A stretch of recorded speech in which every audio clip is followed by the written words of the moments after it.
અન્ય સમાચાર પર નજર કરીએ। ઉનાળાની કાળઝાળ ગરમી વચ્ચે રાજ્યની કેટલીક જગ્યા પર વરસાદ વરસ્યો। રાજ્યમાં કાળઝાળ અગનજ્વાળા વરસી રહી છે। લોકો ઘરની બહાર નીકળવા પણ 100 વાર વિચારી રહ્યા છે। એવામાં દક્ષિણ ગુજરાતમાં વરસાદી માહોલ જામ્યો છે। વહેલી સવારથી વલસાડ, તાપી, ડાંગ અને દાહોદમાં વરસાદી માહોલ છે। ગરમી વચ્ચે વરસાદી વાતાવરણ સર્જાતા લોકોએ રાહતનો શ્વાસ લીધો છે। સૌપ્રથમ વાત વલસાડની કરીએ તો રાજ્યમાં ભર ઉનાળે કેટલાક વિસ્તારોમાં માવઠું પડ્યું। ઉનાળાની કાળઝાળ ગરમી વચ્ચે કેટલાક ભાગમાં વાતાવરણમાં પલટો જોવા મળ્યો। વલસાડમાં વહેલી સવારે વાતાવરણ વાદળછાયું જોવા મળ્યું। દાદરાનગર હવેલીમાં છૂટાછવાયા ઝાપટા પડ્યા। સેલવાસના ઉમરકુઈ, તિલવની અને સિલી વિસ્તારમાં હળવા વરસાદથી રસ્તા ભીના થઈ ગયા। તો તાપીના સોનગઢ સહિતના ગ્રામ્ય પંથકમાં ગાજવીજ સાથે વરસાદી ઝાપટા પડ્યા। ઘૂંટવેલ, મશાનપાડા, ચાપરવાડા સહિત આસપાસના ગામોમાં વરસાદ પડતા પશુઓનો સૂકો ઘાસચારો પલળી ગયો। આ તરફ ડાંગના ગ્રામ્ય વિસ્તારમાં પણ વાતાવરણમાં પલટો જોવા મળ્યો। આહવા અને આસપાસના વિસ્તારમાં કમોસમી વરસાદથી ખેડૂતોમાં ચિંતા વધી ગઈ। તો દાહોદના ગરબાડામાં પણ સવારે કમોસમી વરસાદ પડ્યો। વાદળછાયા વાતાવરણ વચ્ચે ગરબાડા પંથકમાં ધીમી ધારે વરસાદ પડતા ખેતરોમાં તૈયાર થયેલો પાક પલળી ગયો। રાજ્યના આ વિસ્તારોમાં વાતાવરણમાં અચાનક પલટો આવતા કેરી સહિતના બાગાયતી પાકને નુકસાન જવાની ભીતિ ખેડૂતોમાં સેવાઈ રહી છે। ગરમીને લઈને હવામાન વિભાગે મોટી આગાહી કરી છે। 4 જિલ્લામાં દિવસ તો ઠીક, રાત્રિ સમયે પણ ઉકળાટ રહેશે।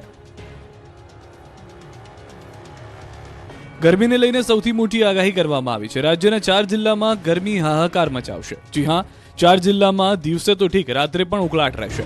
અમદાવાદમાં આજની રાત ભારે ઉકળાટભરી રહેવાની આગાહી કરવામાં આવી છે। બનાસકાંઠા, અમદાવાદ, આણંદ, વડોદરા માટે ગરમીને લઈને ભારે આગાહી કરાઈ છે। તો થોડા રાહતના પણ સમાચાર છે। રાજ્યમાં 3 દિવસ તાપમાનમાં 1 થી 2 ડિગ્રીનો ઘટાડો થવાની શક્યતા છે।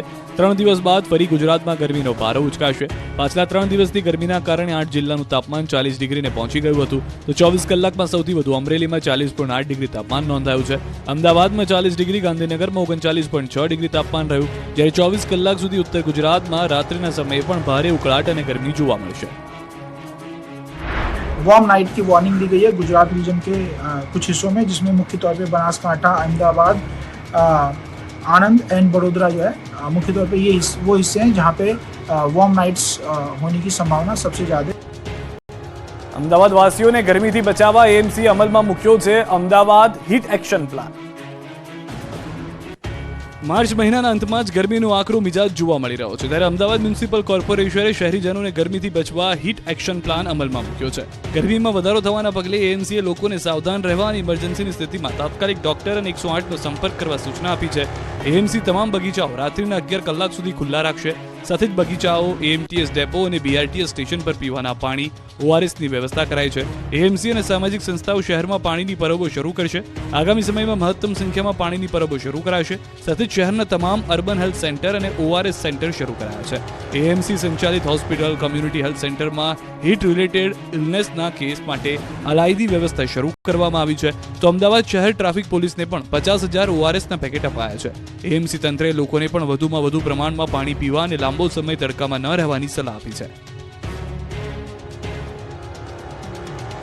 ક્યાંક કોરોના ફરી માથું ઉચકી રહ્યો છે તો ક્યાંક ઘરે ઘરે છે માંદગીના ખાટલા। સવારમાં ઠંડી અને બપોરે કાળઝાળ ગરમીના કારણે રાજ્યમાં રોગચાળાએ ભરડો લીધો છે। બેવડી ઋતુના કારણે ઘરે ઘરે માંદગીના ખાટલા છે। માર્ચ મહિનામાં મે મહિના જેવી ગરમીનો અનુભવ થઈ રહ્યો છે। કાળઝાળ ગરમીથી પ્રજા ત્રાહિમામ છે। દવાખાના, તાવ, શરદી, વાયરલ ઇન્ફેક્શનના દર્દીઓથી ઉભરાઈ રહ્યા છે। તો વડોદરામાં કોરોનાએ ચિંતા વધારી છે। 24 કલાકમાં કોરોનાના 3 નવા કેસ નોંધાયા છે। ત્યારે હાલ 5 દર્દીઓ સારવાર હેઠળ છે, જેમાંથી એકની હાલત ગંભીર છે। તો આ તરફ રાજકોટમાં પણ આકરી ગરમીથી લૂ લાગવાના કેસમાં વધારો થઈ રહ્યો છે। હીટવેવને લઈ છેલ્લા 48 કલાકમાં 44 લોકોને 108 મારફતે ખસેડવામાં આવ્યા છે। હીટવેવના કારણે લૂ લાગવાથી બેભાન થવાના બનાવ પણ વધી રહ્યા છે। ગરમીને ધ્યાનમાં રાખી એમ્બ્યુલન્સમાં દવાઓ, સંસાધનો, ઇન્જેક્શન, ઓઆરએસ, ગ્લુકોઝ સહિત ઓક્સિજનના પૂરતા જથ્થાની વ્યવસ્થા કરવામાં આવી છે। ગોંડલમાં જયરાજસિંહ જાડેજાની આગેવાનીમાં બેઠક। જયરાજસિંહના ફાર્મ હાઉસમાં બેઠક શરૂ થઈ છે। ક્ષત્રિય સમાજના આગેવાનો બેઠકમાં હાજર। બેઠકમાં વિવાદનો અંત લાવવા ચર્ચા થઈ રહી છે। પરસોત્તમ રૂપાલા પણ બેઠકમાં હાજર રહેશે તેવી જાણકારી હાલમાં મળી રહી છે। હમણાં જે જાણકારી આવી છે તે પ્રમાણે બેઠકની શરૂઆત થઈ ચૂકી છે। જયરાજસિંહના ફાર્મ હાઉસ પર ક્ષત્રિય સમાજના અનેક અગ્રણીઓ પહોંચી ચૂક્યા છે। અનેક અગ્રણીઓ સમાજના છે, સાથે સાથે રાજકીય છે, તમામ લોકો કે હાલમાં જે વિવાદની અંદર શાંત કરવાના પ્રયાસ કરી શકે તે તમામ લોકોને બોલાવવામાં આવ્યા છે। દ્રશ્યો આપ જોઈ રહ્યા છો। રાજ્યસભાના સાંસદ, પૂર્વ ધારાસભ્ય સૌથી વધારે મહત્વની વાત એ છે કે ક્ષત્રિય સમાજના અલગ અલગ જૂથના અનેક એવા આગેવાનો છે કે જેઓને આ બેઠકમાં બોલાવવામાં આવ્યા છે. રૂપાલાની ટિપ્પણી બાદ જે વિવાદ થયો છે તે વિવાદને શાંત કરવાનો પ્રયાસ કરવામાં આવી રહ્યો છે. આ બેઠકમાં એ સૌથી વધારે મહત્વનો મુદ્દો રહેશે કે જે મામલો હાલમાં બિચકેલો જોવા મળી રહ્યો છે, રૂપાલાને બદલવાની રાજકોટથી વાત કરવામાં આવી રહી છે, એ તમામ મામલો શાંત પાડવામાં આવે. પરસોત્તમ રૂપાલા પણ બેઠકમાં હાજર રહેશે તેવી પણ જાણકારી મળી રહી છે. ગોંડલની અંદર જયરાજસિંહ જાડેજાની આગેવાનીમાં આ બેઠક મળી છે. તેઓના ફાર્મ હાઉસ ખાતે જ આ બેઠક મળી હોવાની હાલમાં જાણકારી છે.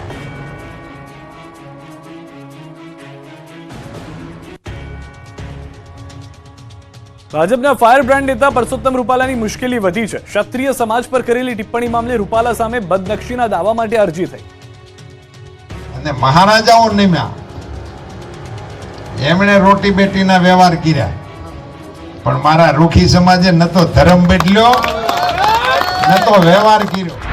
જાહેર સભામાં ક્ષત્રિય સમાજ વિશે કરેલી અભદ્ર ટિપ્પણી ભાજપના ઉમેદવાર પરસોત્તમ રૂપાલાને ભારે પડી ગઈ. બેફામ વાણી વિલાસના કારણે ક્ષત્રિય સમાજમાં ભારે રોષ ફાટી નીકળ્યો. કોંગ્રેસના આગેવાન આદિત્યસિંહ ગોહિલે બદનક્ષીની ફરિયાદ નોંધાવી છે. આ કેસમાં અદાલતે ફરિયાદીનું વેરિફિકેશન કરી 2 સાક્ષીઓની તપાસણી માટે આગામી તારીખ 15મી એપ્રિલની મુદત રાખી છે. ભાજપના ઉમેદવાર સામે અદાલતમાં ફરિયાદ થતા રાજકીય ગરમાવો આવી ગયો છે. રૂપાલાના વિવાદિત નિવેદન મામલે ગાંધીનગર ચૂંટણી પંચે રાજકોટ ડેપ્યુટી મ્યુનિસિપલ કમિશનરને તપાસ સોંપી છે. જોકે ક્ષત્રિય આગેવાનો હવે સમાધાનના મૂડમાં આવી ગયા છે. ક્ષત્રિય મહિલા આગેવાનો આ મામલે કોઈ સમાધાન ન કરવાના પક્ષમાં દેખાય છે. તો ભાજપ પ્રદેશ પ્રમુખ CR પાટીલે જણાવ્યું કે ક્ષત્રિય આગેવાનો સાથે ચર્ચા થઈ છે, 1-2 દિવસમાં તેનો ઉકેલ આવી જશે. આ તરફ વધુ એક મહત્વના સમાચાર. પરસોત્તમ રૂપાલાની મુશ્કેલી વધી રહી છે. સુરેન્દ્રનગર બાદ અરવલ્લીમાં પણ લોકોએ વિરોધ સાથે સૂત્રોચ્ચાર કર્યા. ક્ષત્રિય સમાજ પર આપેલું એક નિવેદન હવે પરસોત્તમ રૂપાલાને ભારે પડી રહ્યું છે. ઠેર ઠેર રૂપાલાનો વિરોધ થઈ રહ્યો છે. ક્યાંક પૂતળા સળગાવવામાં આવે છે તો ક્યાંક રેલીઓ કાઢી આવેદનપત્ર અપાય છે. સુરેન્દ્રનગરમાં પૂતળા દહનને લઈ સમાજના 10 થી વધુ લોકો સામે ફરિયાદ નોંધાઈ. જાહેરનામા ભંગની ફરિયાદને લઈ સમાજમાં ભારે રોષ જોવા મળ્યો. ક્ષત્રિય સમાજના કેટલાક લોકો દ્વારા જીનતાન રોડ પર પૂતળું સળગાવી રોષ ઠાલવવામાં આવ્યો. તો બીજી તરફ રૂપાલાના નિવેદન સામે વિરોધનો રેલો ઉત્તર ગુજરાત સુધી પહોંચે છે. અરવલ્લીના મોડાસામાં પરસોત્તમ રૂપાલા સામે ઉગ્ર વિરોધ કરાયો. રાજપૂત સમાજના આગેવાને સૂત્રોચ્ચાર કરી વિરોધ પ્રદર્શન કર્યું અને રૂપાલાની ટિકિટ રદ કરવાની માંગ કરી. સાથે જ ટિકિટ રદ નહીં થાય તો ચૂંટણી બહિષ્કારની પણ ચીમકી ઉચ્ચારી. ક્ષત્રિય સમાજના ભારે રોષનો સામનો કરી રહેલા પરસોત્તમ રૂપાલાની સુરક્ષામાં વધારો કરાયો છે. લોકસભાની રાજકોટ બેઠક પર ભાજપના ઉમેદવાર પરસોત્તમ રૂપાલાના વિવાદાસ્પદ નિવેદનથી રાજ્યભરમાં ક્ષત્રિય સમાજમાં રોષ ફેલાયો છે. ઠેર ઠેર રૂપાલાનો વિરોધ થઈ રહ્યો છે. ત્યારે આઈબીના રિપોર્ટ બાદ રૂપાલાની સુરક્ષામાં વધારો કરવામાં આવ્યો છે. રાજકોટમાં પરસોત્તમ રૂપાલાના ઘરે અને તેમના ભાજપ કાર્યાલયે પોલીસ દ્વારા બંદોબસ્ત ગોઠવવામાં આવ્યો છે. તેમજ ખાનગી બાઉન્સર અને સુરક્ષા કર્મીઓ પણ ગોઠવવામાં આવ્યા છે. પરસોત્તમ રૂપાલાના નિવાસસ્થાને 2 ગનમેન ગાર્ડ સુરક્ષામાં તૈનાત કરવામાં આવ્યા છે. જ્યારે પોલીસ એસ્કોર્ટમાં 1 PSI સાથે 3 પોલીસકર્મી સહિત 4 પોલીસ જવાન સાથે વધારાની ફાળવણી કરવામાં આવી છે. ક્ષત્રિય સમાજે રૂપાલાની ટિકિટ રદ કરવા માંગ કરી છે. અનુસૂચિત જાતિ સમુદાયના એક કાર્યક્રમમાં રજવાડાઓ અંગે બોલતા સમયે તેમની જીભ લપસી હતી, જેમાં તેમણે ક્ષત્રિય સમાજ અંગે બફાટ કર્યો હતો. આ લોકસભાની ચૂંટણીમાં ચર્ચાસ્પદ બનેલી સાબરકાંઠા પર ડેમેજ કંટ્રોલ કરવા હર્ષ સંઘવી મેદાને ઉતર્યા છે. સાબરકાંઠા બેઠક પર ઉકળતા ચરુ જેવી સ્થિતિ છે. ભાજપે પહેલા ભીખાજી ઠાકોરની ટિકિટ આપી, બાદમાં પરત ખેંચી, પછી શોભના બારૈયાની ટિકિટ આપી અને શરૂ થયો ડખો. નારાજ ભીખાજીના સમર્થકોએ રસ્તા પર આક્રોશ બતાવી શક્તિ પ્રદર્શન કર્યું. બસ ત્યારથી સાબરકાંઠા લોકસભા બેઠક ચર્ચાસ્પદ બની ગઈ. રોજ અવનવા ફણકા ફૂટી રહ્યા છે. હવે વિરોધ એટલી હદે વધી ગયો છે કે ગાંધીનગરથી મોટા નેતાઓને સમાધાન માટે વચ્ચે પડવું પડ્યું છે. કાર્યકરોમાં ભારોભાર નારાજગી છે. ત્યારે સાબરકાંઠા ભાજપમાં વિરોધના વંટોળને શાંત કરવા ડેમેજ કંટ્રોલ શરૂ થયું છે.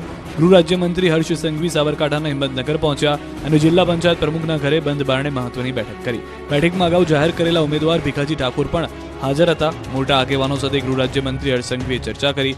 વિરોધને કારણે હાલ સાબરકાંઠા બેઠક ચર્ચાસ્પદ બની છે. ત્યારે ઘીના ઠામમાં ઘી ઠારવા ભાજપ હોદ્દેદારો પ્રયાસ કરી રહ્યા છે. હવે ભરૂચ લોકસભાની બેઠક પર જામશે ત્રિપાખીયો જંગ. ભાજપ આપ બાદ હવે છોટુ વસાવા મેદાને ઉતર્યા છે. ભરૂચ લોકસભા બેઠક પર જામશે ભાજપ આપ અને ભારતીય આદિવાસી પાર્ટી વચ્ચે ત્રિપાખીયો જંગ. પાછલા ઘણા દિવસથી રાજકીય ચકડોળે ચડેલી ભરૂચ બેઠક પર હવે ચિત્ર સ્પષ્ટ થઈ ગયું છે. ચૈતર વસાવા અને મનસુખ વસાવા સામે સીધી ટક્કર જોવા મળશે. જોકે છોટુ વસાવાએ મેદાનમાં જંપ લાવી નવી પાર્ટીની જાહેરાત કરી. પૂર્વ ધારાસભ્ય છોટુ વસાવાએ ભારતીય આદિવાસી પાર્ટીને સમર્થન જાહેર કર્યું. છોટુ વસાવા આગામી દિવસોમાં ઉમેદવારોના નામ જાહેર કરશે. ભરૂચ લોકસભા સીટ પર છોટુ વસાવા કે એમના પુત્ર દિલીપ વસાવા ચૂંટણી લડશે. તો ઉમરગામથી અંબાજી સુધીના તમામ ટ્રાયબલ આદિવાસી લોકસભા પર પોતાના ઉમેદવાર ઉભા રાખશે. છોટુ વસાવાએ આપ અને ભાજપ પર પ્રહાર કરતા કહ્યું કે આ નેતાઓએ આદિવાસી સમાજ માટે કશું જ કર્યું નથી. લોકસભાની ચૂંટણી પહેલા કોંગ્રેસના સુપડા સાફ થઈ રહ્યા છે. કાર્યકરો અને નેતા કરી રહ્યા છે કેસરિયા.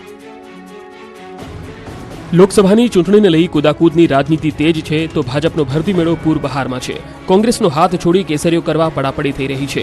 મોટી સંખ્યામાં કોંગ્રેસના નેતાઓ અને કાર્યકર્તાઓ ભાજપમાં જોડાઈ રહ્યા છે. સૌપ્રથમ વાત અમરેલીથી કરીએ તો બગસરા શહેર કોંગ્રેસ પ્રમુખ ચિરાગ પરમાર અને કારોબારી સભ્યોએ રાજીનામા ધરી દીધા છે. બગસરા તાલુકા ભાજપ પ્રમુખ પ્રદીપ ભાખરે કોંગ્રેસમાં ગાબડું પાડ્યું તો બનાસકાંઠાના પીઢ આગેવાનો કોંગ્રેસમાં જોડાતા જ્ઞાનીબેન ઠાકોરની મુશ્કેલી વધી ગઈ. પ્રદેશ કોંગ્રેસના મહામંત્રી અને રાજપૂત સમાજના પીઢ આગેવાન ડીડી રાજપૂતે કોંગ્રેસને રામ રામ કરી દીધા. ડીડી રાજપૂત 2017ની વિધાનસભા ચૂંટણીમાં થરાદ બેઠક પરથી કોંગ્રેસના ઉમેદવાર હતા તો ખંભાળિયામાં પૂનમ માડમ તેમજ કેબિનેટ મંત્રી મુળુ બેરાની હાજરીમાં 800થી વધુ કોંગ્રેસના કાર્યકર્તાઓએ કેસરિયા કરી લીધા. એભા કરમૂર સેંકડો કાર્યકર્તાઓ સાથે ભાજપમાં જોડાયા તો દાહોદ જિલ્લા યુથ કોંગ્રેસના મહામંત્રી કલ્પેશ બરજોડે કોંગ્રેસને અલવિદા કહી કેસરિયા કર્યા. કુબેર ડિંડોરે ભાજપનો ખેસ પહેરાવી કરાવ્યો પ્રવેશ. પક્ષ પલટાની મોસમમાં ભાજપમાં ગાબડું પડી ગયું. નવસારીમાં ભાજપના નેતા કોંગ્રેસમાં જોડાયા.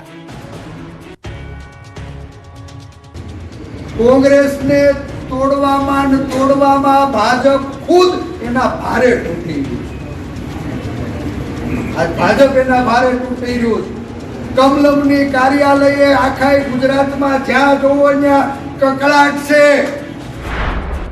એક તરફ ચૂંટણીના બ્યુગલ વાગી ગયા છે તો બીજી તરફ પક્ષ પલટાની સાથે ભાજપ કોંગ્રેસમાં કકડાટ પણ વધી ગયો છે.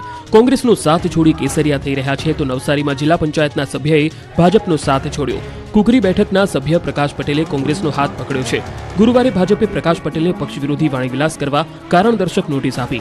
પ્રકાશ પટેલે કોંગ્રેસ ઉમેદવાર આનંદ પટેલની ઉપસ્થિતિમાં કોંગ્રેસમાં જોડાયા. આ બધા વચ્ચે અમરેલી કોંગ્રેસના નેતા પરેશ ધાનાણીએ મજા લીધી. પરેશ ધાનાણીએ ભાજપને ટોણો મારતા કહ્યું કે જેને અમે નથી સાચવી શક્યા એ તમારાથી થોડા સચવાશે. હું ભાજપવાળાને કેદુનો કહેતો હતો કે હખણા રહેજો. જોકે કોંગ્રેસના આયાતી ઉમેદવારોને સીધી ટિકિટ મળી જતા શરૂ થયેલા ગણગણાટ પર પરેશ ધાનાણીએ ચૂટકી લીધી. હું કેદુનો કહેતો તો આ ભાજપ વાળાને ખખણા રહ્યો. અમે નો હાચવીએ ગયા હોય તમારથી થોડા હાચવાય.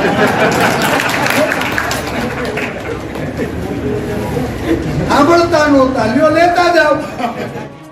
પાટણમાં ફરી પાટીદાર અનામતનો રાગ ઉભો છે. ભાજપને હરાવવા શપથ લીધા હોવાનો વિડીયો વાયરલ. આજ આપણે સોગન ખાઈ જવાનું તો એક પાટીદાર 100 વોટનું પરિવર્તન કરે. બોલો માં ઉમા ખોડલની સોગન ખાઈ વિચાર કરો ભાઈ.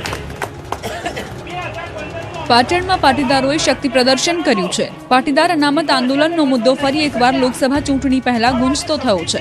પાટીદાર પર થયેલા અત્યાચારનો બદલો લેવા આહવાન કરાયું છે. પાટણની જાહેર સભામાં લેવામાં આવ્યા બદલાના સોગંદ.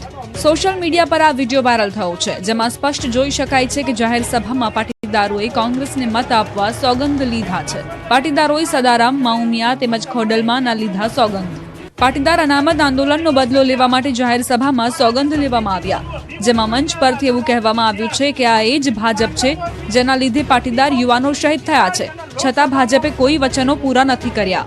તેથી તેનો બદલો લેવા માટે આ વખતે પાટણમાં ભાજપના ઉમેદવારને હરાવવા માટે કોંગ્રેસના ઉમેદવાર ચંદનજી ઠાકોરને મત આપો.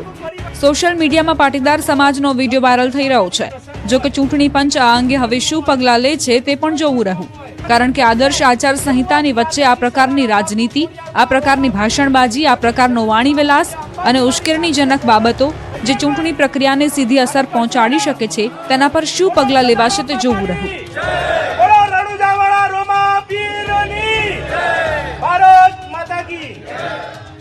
ચૂંટણીની મોસમમાં જામ્યો છે સંતવાણીનો માહોલ. નેતાઓ પર થયો નોટોનો વરસાદ. સૌરાષ્ટ્રમાં સંતવાણીમાં રૂપિયાનો વરસાદ ન થાય તે કેમ ચાલે? એક તરફ ચૂંટણીનો માહોલ છે, નેતાઓ પણ લોકોને ખુશ કરવામાં લાગ્યા છે. લોકસભા અને વિધાનસભાની પેટા ચૂંટણીને લઈ માહોલ જામ્યો છે. જૂનાગઢના માણાવદર વિધાનસભાની દાવેદારી કરનાર પાલ આંબલિયા પર નોટોનો વરસાદ થયો. માણાવદરના મરમઠ ગામે લોક ડાયરાનો કાર્યક્રમ યોજાયો હતો. કોંગ્રેસના મોટા મોટા નેતાઓ હાજર હતા.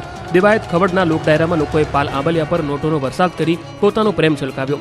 પાલ આંબલિયાએ માણાવદર પરથી વિધાનસભા માટે દાવેદારી નોંધાવી છે. આંબલિયાએ કેશોદના ઈસરા ગામમાં જય ધુણેશ્વર બાપા મંદિરે દર્શન કરી આશીર્વાદ મેળવ્યા. સાથે આગેવાનો હીરાભાઈ જોટવા, લલિત વસોયા તેમજ બીજા અન્ય આગેવાનો સાથે ભજનનો લહાવો મેળવ્યો. આ તરફ પોરબંદરથી સમાચાર. પોરબંદર ભાજપના ઉમેદવાર મનસુખ માંડવિયાએ ક્રિકેટરના અંદાજમાં જોવા મળ્યા.